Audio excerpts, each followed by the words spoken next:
I would imagine that, yeah, in a way, right? I would not imagine like a 13-year-old should be able to use like an online companion for anything, right?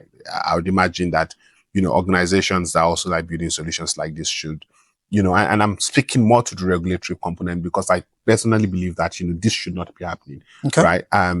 Organizations that are offering this should be very explicit as much as possible and also be responsible enough to say, you can only use this when you're 21 and above, right? And that's given that you have an understanding of how relationships work, right? And you cannot, again, going back to my first point around human beings have bodies, regardless of how great a relationship is, there's always a longing for you to meet and see people.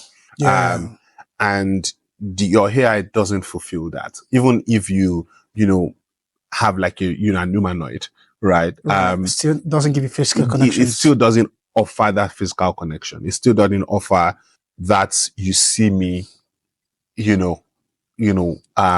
context and insight, or feeling that people always desire from their relationships. And I think that in itself actually speaks to that, because what then it means that, at the end of the day, you still interact with people, and being able to accept the reality is essential that, you can't have zero conflict relationships. You can't have a relationship that is always validating you, because you're human, you're fallible, right? True. And part of loving people is accepting that you're fallible, right?